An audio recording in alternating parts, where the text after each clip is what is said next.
Hello, everyone. Welcome to the Stephen Kingcast, one man's musings on the works of Stephen King.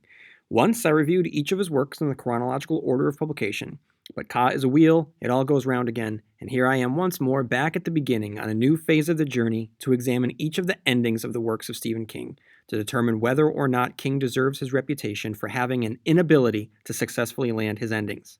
The focus of the podcast is going to be to examine the climax, falling action, and resolution of the endings to each of his novels and break it down by character, themes, conflict, and plot to determine whether or not it meets the criteria of being an objectively good ending.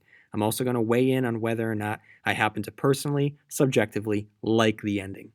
And today's episode revolves around the Tommyknockers. So this will be a fun one to really break apart. So I'm going to launch right into it. I'm going to read the Wikipedia for context so that we can discuss the ending to the Tommyknockers.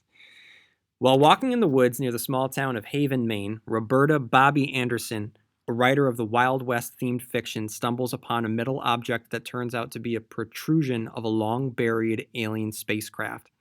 Once exposed, the spacecraft begins to release an invisible gas into the atmosphere that gradually transforms people into beings similar to the aliens who populated the ship.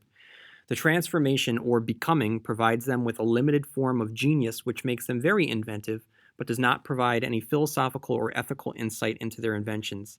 The spacecraft also prevents those affected by it from leaving town, provokes psychotic violence in some people, and causes the disappearance of a young boy, David Brown, whose older brother, Hilly, teleports him to the planet referred to as Altair 4 by the Havenites. The book's central character is James Eric Gardner, a poet and friend of Bobby, who goes by the nickname Guard. He is somewhat immune to the ship's effects because of the steel plate in his head, a souvenir of a teenage skiing accident. Guard is also an alcoholic and is prone to binges that result in violent outbursts followed by lengthy blackouts. As Bobby is almost totally overcome by the euphoria of becoming one with the spacecraft, Guard increasingly sees her health worsen and her sanity disappear. Guard feels that he has little to live for aside from his friendship with Bobby and decides to stay with her to try to halt her decline. He witnesses the transformation of the townspeople, discovers the torture and manipulation of Bobby's dog Peter, and people being killed or worse when they try to pry too deeply into the strange events. Over the course of several days, Guard, Bobby, and others continue to unearth the ship. After exploring the ship and returning to Bobby's home, Guard plans to kill Bobby as he can see she is no longer human. Using a gun, Bobby forces Guard to swallow a lethal dose of Valium. As they talk, he shields his mind, pulls his gun out, and shoots Bobby. As Bobby dies, she telepathically screams and alerts the townspeople, and then swarm to her home, intent on killing Guard for fear that he intends to harm the ship. Ev Hillman, David and Hilly's grandfather, helps Guard escape into the woods in exchange for saving David Brown from Altair 4. Guard enters the ship near death after a struggle with the townspeople. With his last ounce of strength, he activates the ship and telepathically launches it into space. This results in the eventual deaths of nearly all of the changed townspeople, but prevents the possibly disastrous consequences of the ship's influence spreading to the outside world. Very shortly afterwards, agents from the FBI, the CIA, and the shop invade Haven and take as many Havenites as possible, killing nearly a quarter of the survivors, along with a few of the devices created by the altered people of Haven. In the last pages, David Brown is discovered safe in Hilly Brown's hospital room. Okay, so let's talk about the ending.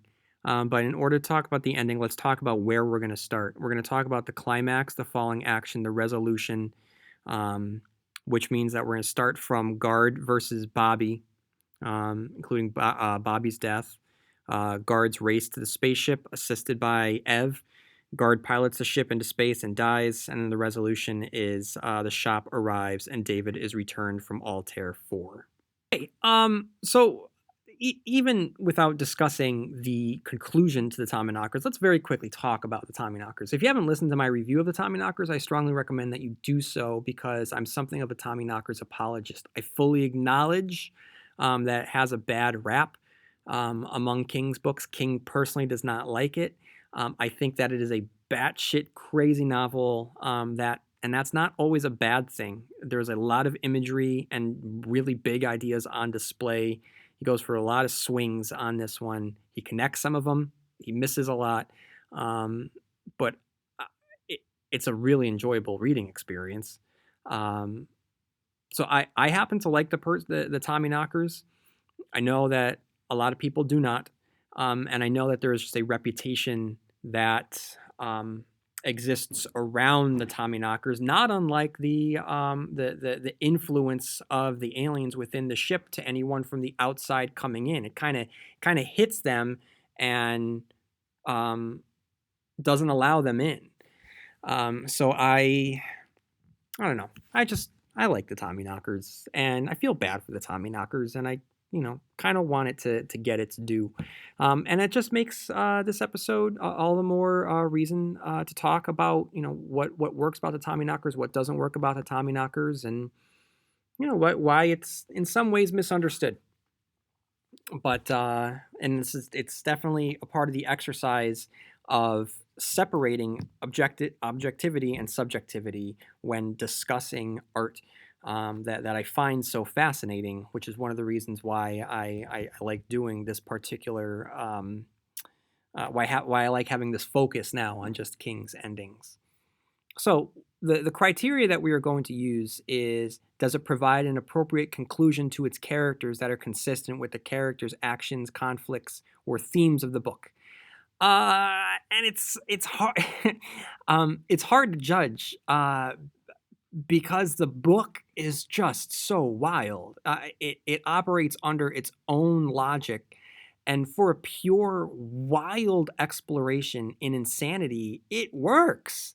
Um, you know, if you judge it within the reality and the expectations that King had established leading up to it, then yeah, I would say that it the key word here is consistent. It's consistent with the internal logic that he had built with everything leading up to it for its characters. Um, so I would say yeah with what occurs with the characters. Um, even if everything is falling apart around side of the characters, King is always able to craft very strong characters that you care about. So yes, I would say yes. I would say for sure. Does it wrap up the plot? Specifically, do the events build upon one another with consistency? And I would say yes. The plot is wrapped up satisfactorily. I think there's a nice balance here. That the book begins with the extraterrestrial ship being discovered within the Earth, and then the book concludes with a human flying this extraterrestrial ship into space. So the begins with the extraterrestrials in Earth, and it ends with the human in space. I think that's just a nice reversal of the beginning. There was a question of what was going to happen to the possessed townspeople. That's answered. They die. Um, so yeah, I would say that the plot is wrapped up, and I think that it's wrapped up nicely. The conclusion. Does the conclusion serve the theme, the symbolism, and the motifs? And I would say that this is trickier. The problem is that despite my enjoyment of this novel, I can't argue that it isn't messy. It is messy. It's very excessive. I think if I remember correctly, that at the very first 50 pages at least, they're just dedicated to Bobby, and Bobby's not doing much. Similarly, we have segues and vignettes that take up a lot of space that don't necessarily contribute to the forward propulsion of the story. The inclusion of the shop, which is something I enjoy as a Stephen King fan, it admittedly comes out of left field and doesn't impact the stories or the characters or the themes. So I say all of this because the lack of focus also, sorry guys, sorry about that. I say all of this because the lack of focus, within the plot itself, helps explain the lack of focus around the theme. So on one hand, because addiction plays a part to this reading, it plays a part to this. Reading this feels kind of like you're on drugs. And similarly, it simulates the experience of not quite being within the established reality, and in control of a situation. Things are fuzzier than they should be, not quite as tangible. And so it works in some sense, but I just don't think that's necessarily intentional on King's part. And as a result, I don't know if the themes are succinctly wrapped up beyond their initial introduction. So I guess another way of saying it is, I don't know if the themes are really explored in relation to the character's plot or conflict. Rather, they seem to be acknowledged and they function as part of the story, but a part of the story that doesn't really evolve and consistently stays stagnant, and stays in that same gear as the initial introduction. Um, so let's talk about the themes a little bit. Addiction obviously is one. The townspeople are addicted to the powers of the ship, most notably Bobby. She's the stand-in. She serves as the mirror image to our other author, Guard, an alcoholic. Now, what I can't remember, and it's funny because a lot of people can't remember, I put this out on Twitter, is whether or not Guard gives up alcohol in the end. Um, if he does, I think that the answer is kind of both. He gives it up a little bit, then goes back to it. He's definitely on Valium there on the end. Um, so the one way of looking at it is if he gives it up, then through his sobriety, he can save the world. But if he's still, addicted and an alcoholic, it also shows that, what happens. You die, Guard dies in the end. Um, and he dies being away from humanity. So there's a lot to that there. It's just not succinct. It's not clear. And on top of the addiction theme, we also have Cold War fears of nuclear annihilation, radiation poisoning, invention, putting invention and progress over humanity. And I say all this because the themes are there.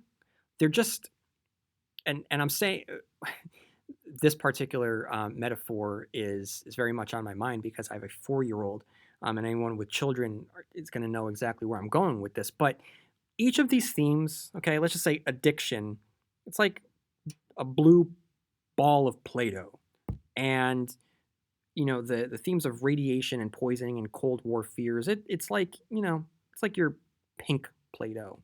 Um, and all of the different themes that he's playing with and sickness, and hospitalization and treatment, and chemotherapy or whatever, and wasting away, despite hospital, modern advancement in technology. Maybe that's a green ball of Play-Doh. And you know what happens when you have a 4-year-old? All of these perfectly colored Play-Doh balls wind up just getting smashed together.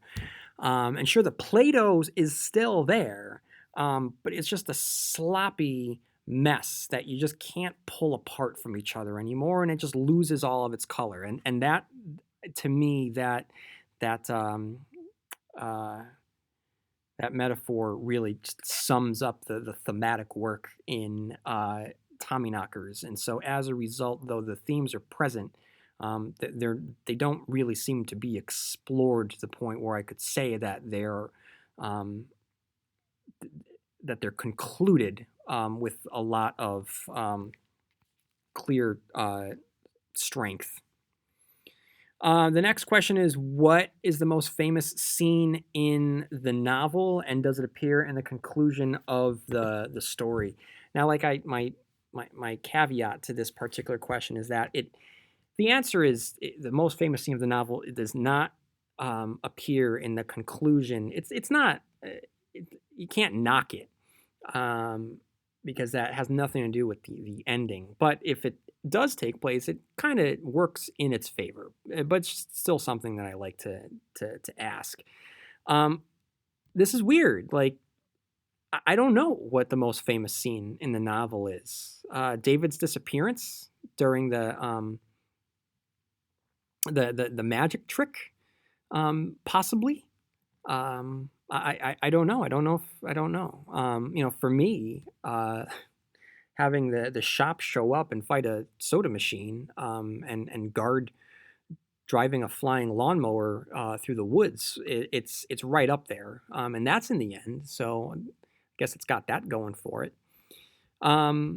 Are there other factors that we need to consider? Yeah, it's a mess. The book is a mess. It's not his tightest novel. It's very bloated. And I think in some ways that works in its favor with the ideas that he's playing with, but because the hand that's crafting it is not as in control, I it's these are unintentional compliments.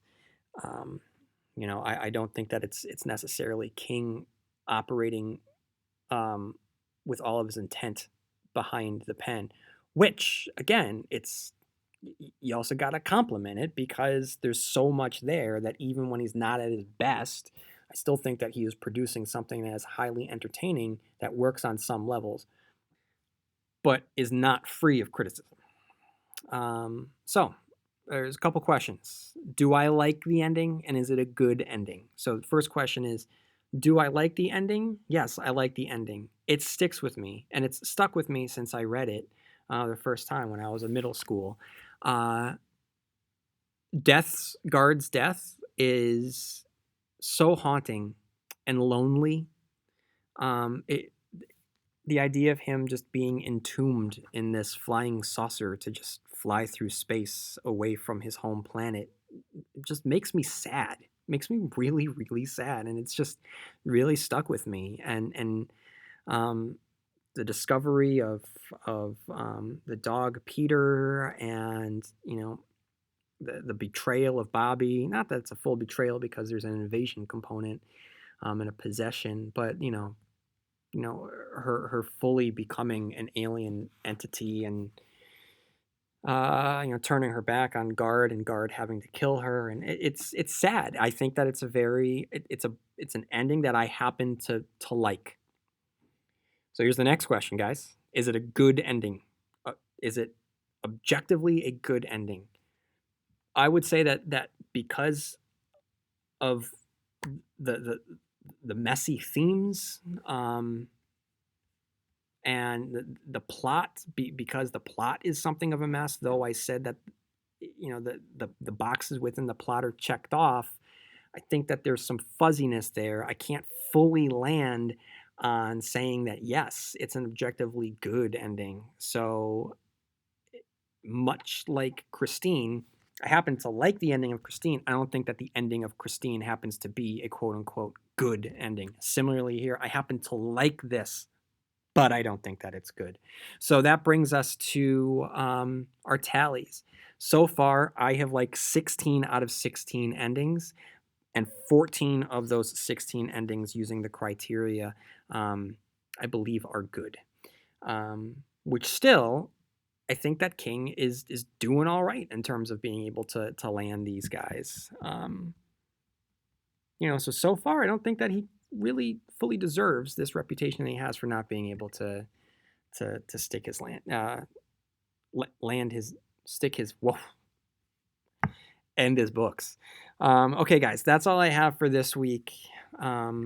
Next week, I'm really interested to talk about the dark half. There's a lot to unpack. We're starting to get into that phase of King where he really starts to go fantastical. So we're going to be getting into the dark half. We're going to be getting into Needful Things. We'll start to get towards, insomnia and just these really high concept ideas, which really force you to suspend your disbelief throughout, especially there at the ending. So I think maybe this is around the time where he might start to get that reputation. And I'm interested to see, how it all pans out. So that's all I got for this week. If you have any free time on your hands, head on over to iTunes and leave a review. That would really, really help me out. I don't ask for any money, but I do ask for a review if you happen to like listening to this podcast. And if you have any deeper thoughts on the world of Stephen King, write into stephenkingcast at yahoo.com. Follow me on Twitter, Instagram, and Facebook. And may you have long days and pleasant nights. And I'll see you here next week where MOON spells Stephen Kingcast.